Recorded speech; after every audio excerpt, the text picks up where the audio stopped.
Hi, welcome to Storytime with Dave Booker. Glad you're here with me. And today we're going to continue on with Rogues Gallery from the Soul Man series, which I've already gotten ideas for the third book, so there will be more of these. So let's get down. We're starting. Today's Two for Tuesday. No tacos, but we're doing readings. Today we're doing investigations and a new villain, or a new victim, rather. So let's hop right into it. Soleman and Flats were contacted at 10 o'clock and arrived at the bank by 10:30. Detective Sergeant Podolsky was standing outside the door looking at the slide marks that covered the front of the bank. The chief came up from the rear of the two officers that had been outside the rear of the bank. He was commending them on the rescue of their fellow officers, but couldn't grasp how the two thieves had escaped within arm's reach of themselves. Hold up, don't talk until I call Soleman and Flats over. He waved to them. Soleman and Flats rolled out the mat at the entrance over the jail and approached. Chief stood open-mouthed in astonishment. Why the hell didn't anybody think of that? Seated in the back, the two officers offered explanations. Officer Turka, Holmes, and Barrett and Lewis were going to go in the front while we covered the rear in case they tried to escape that way. We could hear them beating in the front and waited. Eventually, they broke the door enough to get inside, but we could hear them stumbling around. The back door burst open, and a man dressed in dark clothes stood at the doorway while his accomplice made for the car. We assumed he was making a getaway, but began to back up towards his partner. The man at the door held something in front of him that looked like an odd gun. We were about to fire to disarm him when he started pumping it so that hot air blew at us. I don't know what kind of gun it was, but the wind it kicked up was hot and fierce. We couldn't advance and we couldn't see to fire. Some sort of sticky spray was mixed in with the wind that had covered us. We were encased in some sort of thin plastic or something similar. It immobilized us. That's when the two drove off. It took a few minutes for the stuff to dry enough that we were able to break free, and I ran to the front. Flats went to the front and scooped up a little of the oil from the floor. He came back smelling it. Smells like regular household oil. He must have sprayed a large can of the stuff all over the place. Someone rubbed the oil in his fingers and smelt it. Yeah, I agree. It's a shame we don't have a sample of the solidified spray. He was looking over the policeman's uniforms when he suddenly smiled and reached down and took a small, clear sliver from the inside of the officer's cup. That should do it. He smelt it, peered through it, looked at it through a magnifying glass, and passed it over to Podolsky. Wood lacquer, but none I know of is this strong. Soleman eagerly supplied the reason. Well, if combined with heat and forced air strong enough, it solidifies as you see here, but in the cool of the evening, with the high heat and sudden coolness, made it soon become brittle. Whoever used this is up on their chemistry. Looked around for any means that had been used to turn off the alarm. Coming up empty, he shook his head.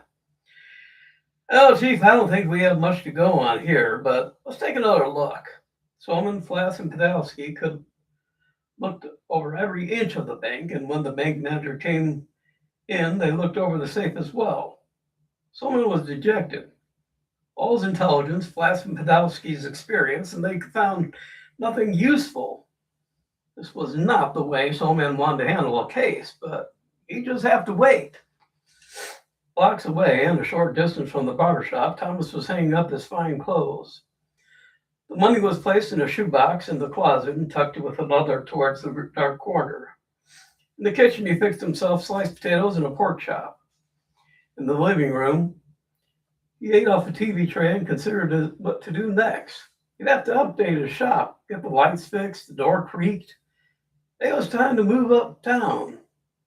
The more he thought, the more he considered that a rise in fortune so sudden would be questioned. I'll fix a few things in the shop, sure. Nothing dramatic. Spend time here at the apartment, but he could get another apartment somewhere better for Tony. The front of the shop would be his, and the back his alter egos. Kept the two persons separate, but together. The more he thought, the more ideas came. He had a long list of people who had failed him, those who had forced him to where he was now, his ex-wife who had cheated on him and left him for a rich man, the man himself who had known she was married but counted on his wealth to protect him, Carl who had opened a shop so close to his own and stole customers, leaving him with the dregs of society. He still had a few customers who had stuck by him, but the rest had gone to Carl. Carl always got his hair cut by Thomas, and Thomas, in his pride, had always given his best work. When he went to Carl, the haircuts were not of the highest quality. The average person seeing the two barbers had gone to the well-groomed one. Little did they realize that with only two barbers around, the well-groomed one could only have had his done by the one whose hair was not as good, and vice versa. Well, there were more enemies he could think of, but he had intelligence, he had drive, most importantly, he now had money, and he'd get more. Eventually, Thomas Two Combs would become his only persona. Thomas could go hang himself. Far removed from the squalor of the meaner side of town and relaxing in the comfortable living room of a small mansion, two men were considering their progress. Harry was seated in a wing chair examining the case they had been put on. Oedipus was wandering around thinking on his feet. Both were seeking some commonality, some link that would direct them to the starting gate. Oedipus paused and looked over. Well, perhaps they were carpenter. He listed off the links on his finger. Well, there's a lacquer, which is commonly used in finishing woodwork, and the oil could have been used for hinges or something. He scratched his head. It was a slim list, but Perry considered that it was a possibility. And we'll take it as a working hypothesis, but I don't see that it gets us any further forward. Knock on the door was answered, and Persephone and Sharon entered. It had been all day, and neither lady had received call from their swains. Silence like this could only mean they were on a case. Before going into the living room, the ladies went to the lavatory first. There had been a slight rain, and they wanted to fix their hair and makeup before presenting themselves. On the shelves, everything a person might need, be male or female, was available. Sharon rooted around looking for an electric hair dryer. She found a dryer, but sans cord. It was large and black with a large paddle trigger, but without the cord, it was useless. She did check to see if possibly it required batteries, but no, it did not. Come to think about it, she noticed it didn't even have a socket for a cord to go into. She tossed it into the trash can in disgust. What a useless piece of garbage, she grumbled. Arranging themselves to the best of their ability, they wandered into the lounge. Greeted warmly, they asked about the new case. Perry and Oedipus both shrugged. We really don't have much to go on. There was a robbery, but nothing to show how the alarm was turned off. Safe was opened by a pro, and the front area of the bank was slathered with some oil. When the two culprits came out the back door and were met by the police, one of the two ran for the car while the other held the police by spraying lacquer and hot air at them.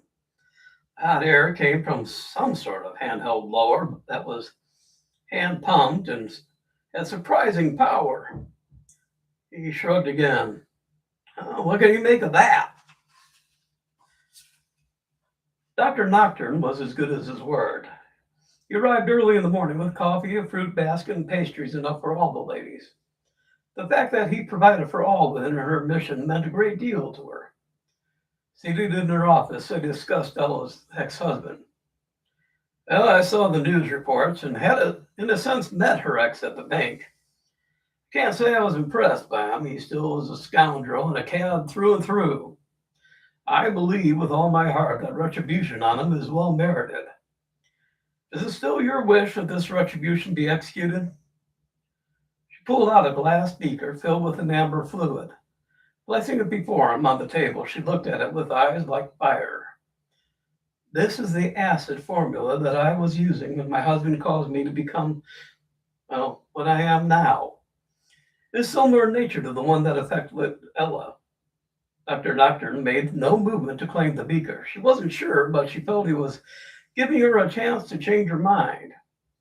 He waited long enough that he was positive she wanted this to go through, since she didn't reclaim the beaker. He reached for it. As his hand reached the glass, her hand closed onto his wrist. Why are you doing this? because all men should be held accountable for their actions. This man feels his wealth and facade render him impervious to accountability. Now he shall learn otherwise. He placed the beaker in the bag. She trembled momentarily, realizing that her fondest desire was going to be fulfilled. The next second, she doubted herself and what she was asking Dr. Nocturne to do on their behalf. A knock at the door interrupted them. Going to the door, the woman who had supplanted Ella, I'm going to have to read that again, one moment. Going to the door, she saw the woman who had supplanted Ella. She was young, attractive, and personable. Her body and head were covered in a cloak and hood. When she walked in, it was with a limp. Entering the mission and seeing women only, she brought the hood down. Her face was burnt and scarred as if an oil lamp had broken and splattered her. Madam Nightengale brought her into the office. She motioned for Dr. Nocturne to take position behind a screen. He moved quickly and quietly. Hidden from view, he was close enough to hear every word, no matter how softly the young lady spoke. She was seated at the desk while Madam Nightengale ordered refreshments and asked her to tell her tale. My name is Lily. A year ago, I met a man, young, rich, and ever so handsome. He saw me at the theater, courted me, and married me all within a month. He took me to galas, balls. Everywhere we went, it was commented on how well we looked together. The kind words and the flattery appealed to him, and he took me to more places than I have ever been to before. When we were not out in public view, he became a different person. He was cold, and the only warmth I received from him was if I continually flattered him.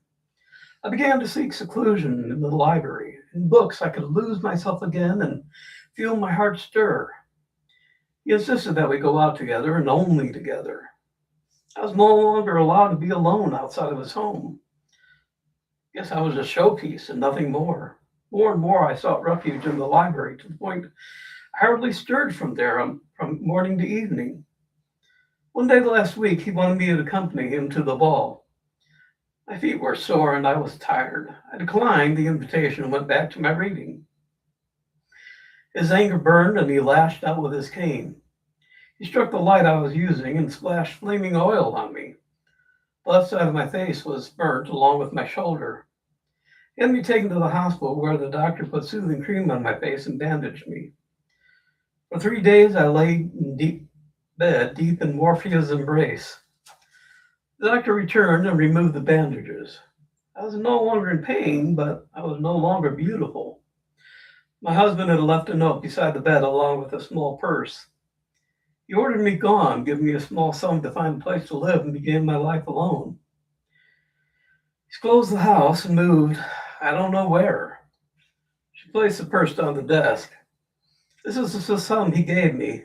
I wish to remain here and offer this in recompense. Madam Nightengale looked with sympathy on the person sitting across from her. My child, I too have suffered a similar misfortune, as have many of those here. Tell me, was he a dark-haired man with lofty carriage, brown penetrating eyes, and a small half-moon scar on his cheek? The lady's eyes grew wide. That is the very man. My child, you are not the first, and I fear you will not be the last. She sighed heavily.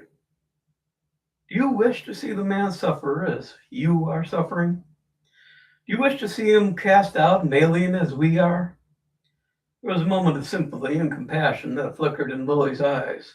Then they hardened. Yes, why deny it? I do.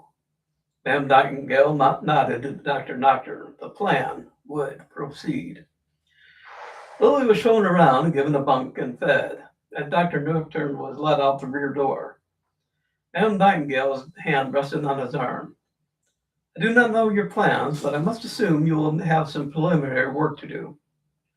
When the time comes for the final verdict, I wish to be present. Will you promise me that you will allow this? Dr. Nocturne bowed, and the door closed, and he departed into the night. Passing Thomas's barber shop, he paused when he saw a man who looked very much like a gangster skulking around the shop. Calling on his nerve, he ran to rescue Thomas from a dangerous-looking criminal. Rushing in, he slapped on the lights as he paused on the threshold, grabbed the man's arm, spun him around, and lashed out with his right cross to the chin. The man went down in a heap. The man's hat popped off to reveal Thomas lying unconscious on the ground. Dr. Nocturne picked him up and placed him in a chair. Applying cold claws to his neck, Thomas slowly revived. Dr. Nocturne was apologetic. "Sorry, Thomas, I didn't recognize you in that suit and thought you were being held up." He laughed. "From outside, you looked like an old-time gangster, and a dangerous one at that." Thomas sat up and shook his head to clear it. Dr. Nocturne was an old acquaintance who had stood by him when things went badly. He explained everything, including his character of Tony Twocombs. Dr. Nocturne nodded with understanding and sympathy. "I, too, have straddled the path of crime. In fact, I have something I have promised to accomplish, which might be directly in accordance with the new persona." He explained his mission and why, and also described the bank president's office. Tony smiled and held out his hand. "Give me a day to locate someone to open the bank. We'll change out the lantern oil and over this desk the night before. The day of the robbery, we'll meet again. I will incapacitate the tellers so that they cannot set off the alarm. You shoot the globe, and the man will be set alight and burnt by the acid." Dr. Nocturne reminded him that the man must be put out within 1 minute. This will allow him to be marked as he has done to those women. Any more, and we would be guilty not of retribution, but of torture and possibly even murder. The victims insist on these conditions. If this is acceptable to you, we have a deal. Tony nodded. "Your terms are acceptable." Dr. Nocturne added further inducement. "Any money you and the people you bring may keep as your fee for your assistance. I have no interest in the money, only in revenge." The two men shook hands again. Tony went to the office to keep an appointment with Frank with Dr. Nocturne while Dr. Nocturne went home. Dr. Nocturne met with Tony again early in the morning. The fluid for the lamp would be switched that night, and the following morning they would perform the robbery. Dr. N went to visit Madam Nightengale, Lily, and Ella. He informed them that the next day they would have their revenge. "I must emphasize that we must act according to our agreement. You'll be set alight and must be extinguished within 1 minute. If he is not, I will be held accountable to my contact for our actions. If we act within the limits set, you will have your revenge, and we will have an ally that may assist us to teach the other men who have used and abused these women the errors of their ways.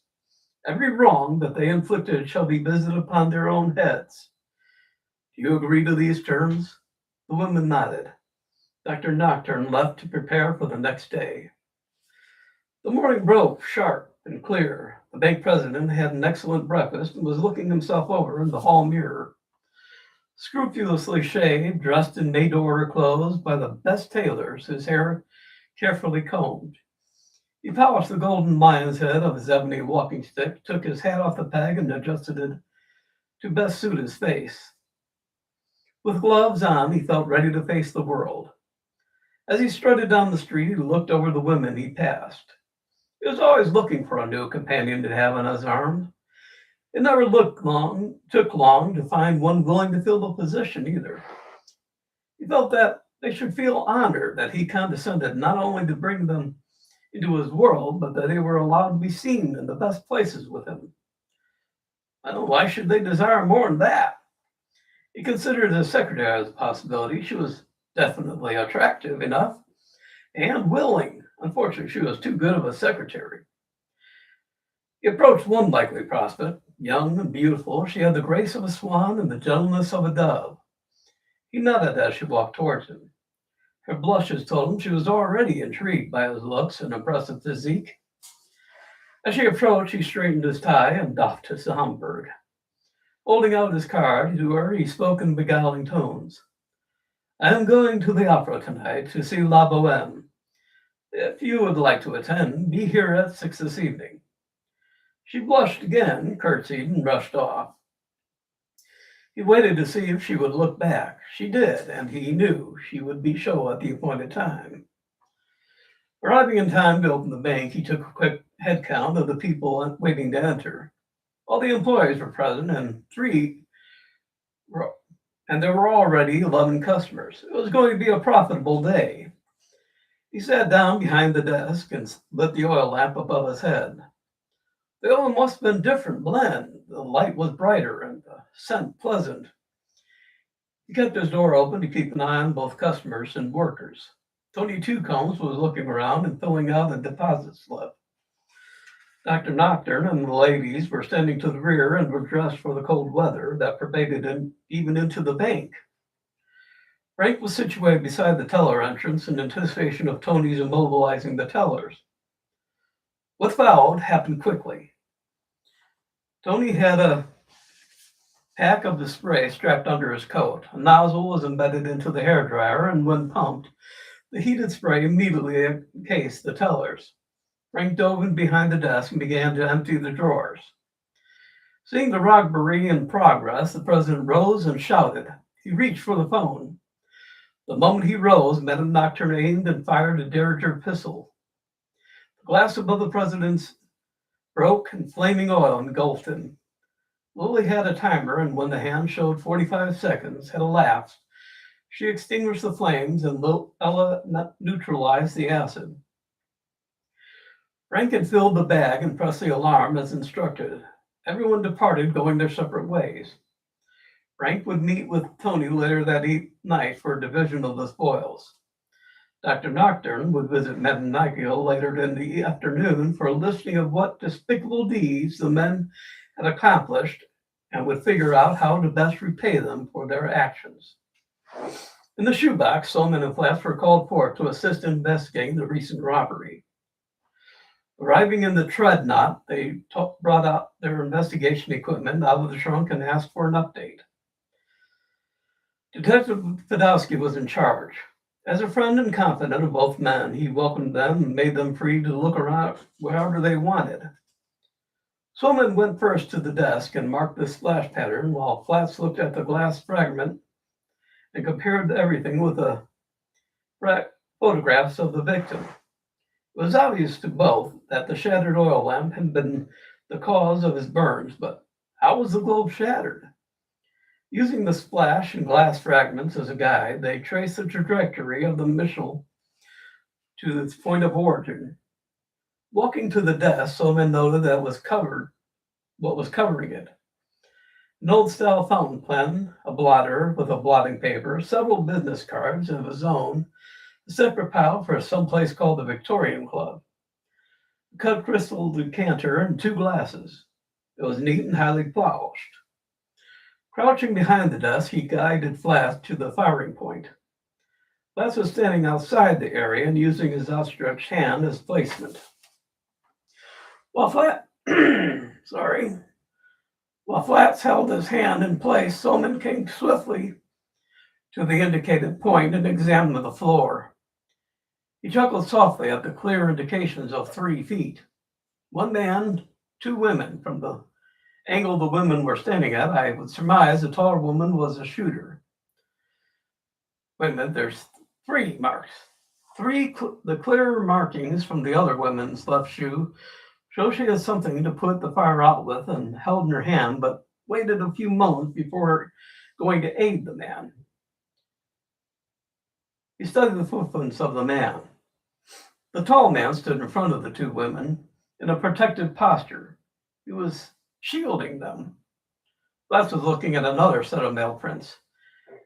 Kneeling near them, he used a tweezer and picked out a thin sheet of what appeared to be plastic. He gave his observations to Fedowski, who was writing them down. It appears to be the same footprint from the previous robbery. Shoes are new and rarely worn, but there is an imprint of the shoemaker. They're Florsheim loafers, expensive since the mark is engraved and not stamped. The shard looks similar to the one found on the officers at the bank. It's a similar type of lacquer that has been superheated and blown. The warmth of the bank would last longer, incapacitating the tellers for approximately, say, about 7 minutes. The moment the cold air from the open door hit them, they would begin to recover. He moved slightly and hovered over another set of prints set by the gate. These were well-worn shoes, showing worn-down heels, cracked soles, and frayed laces. He wet his finger and brought up a few threads of shoelaces. Yeah, he was the one who took the money from the drawers. They all left together. Flats stood and waited while Soleman checked behind the teller counter. He found a few more shards that he passed over to Podolsky, who was going over his notes. I don't get why the women were here with a gun, too. That's usually a man's sphere. Soleman sat on the window ledge and thought. I'd be willing to bet the women and the president are somehow connected in some fashion.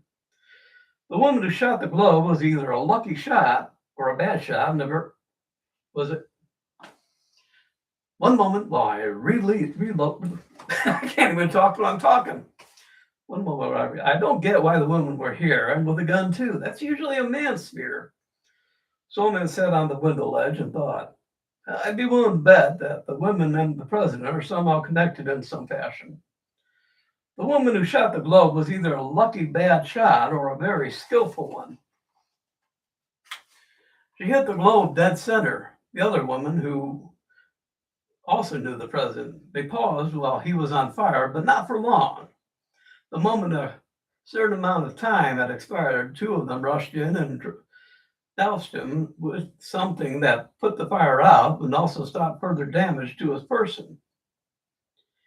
He sat with his chin in his chest in deep thought. He looked up at Flats. Flats, what do you make of these three? Well, I'd say they were jilted or harmed in some way by this guy. I tasted the oil on the desk, and it was more than just lamp oil. I detected a certain, acidic or metallic taste to it. The oil was the adherent and the acid the caustic. The fact that the man burst into flames was a secondary effect. Podolsky agreed. Now, the fact that they had a means of neutralizing the flames and the acid shows deliberation. The fact that the women with the means of neutralizing waited means there was some way of revenge on him. Had the shot been accidental, they would have put him out immediately. Since they waited, it was so that he was affected to a finite degree. Soleman nodded. True, and since there was a timed event, they would mean that Anya or all of these women were affected similarly. This was to inflict the same damage done to them on him. Subtle. Very subtle. We're dealing with highly intelligent women, strong characters, who have good cause to hate the bank manager. He looked at Podolsky. I take it that you and your team will find out all the women who have had some association with this man. Women who have been burned or scarred by acid and who probably have been treated in the nearby hospital. Podolsky grinned. Of course we will. If we get any information, I'll let you know. The men shook hands and departed. On the way back, Soleman and Flats were deep in thought. Flats turned in his seat. What I don't understand is what did the man use to superheat the lacquer? A blowtorch wouldn't be any good, and I don't know of any compression fan that would be that powerful, let alone be small enough to carry with you. Some men agreed that there was something there that they were missing, some vital clue that they should know but couldn't put their finger on. And let's put this on the back burner for now. We'll take the ladies out and see a show or something. We'll just have to wait for more information from Podolsky. They changed into a flawless evening dress and put finishing touches to their hair. Harry smoothed back his hair with brilliantine while Oedipus sprayed his hair with a hair lacquer and looked for the blow dryer. He found it in the trash can. Hell, I don't know why someone threw this away. He slowly pumped the handle until a mild heat blew out and firmly set his hair.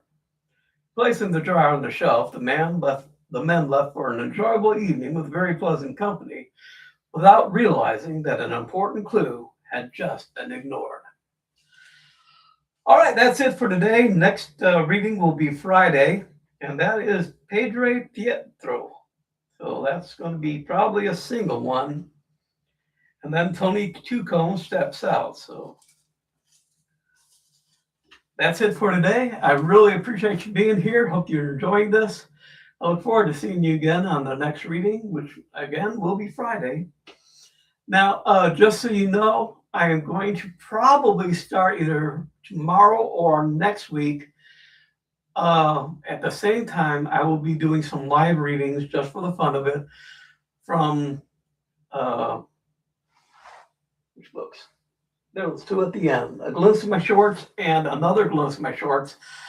I figure I'm just for a break in between readings, I'm going to be doing some comedy readings from those two books, as well as some things that I may make up on the way. So on Wednesdays will be comedy day, shorts, one quick thing. The first one I won't even need the book because the first one's probably going to be one of my favorites, which is Mike Fallis, which is one I did long ago. And the last time I did it was over in Saudi Arabia during the Christmas show for the troops while I was stationed there. So that's going to be a lot of fun. I look forward to doing that. So I will see you again very soon. I will put when I'll do my first reading on Facebook in the events column. So take a look for that. In the meantime, be good. Be good to yourself. And again, thanks for being here. I hope you enjoy these, and we'll see you next time we do a reading. Bye.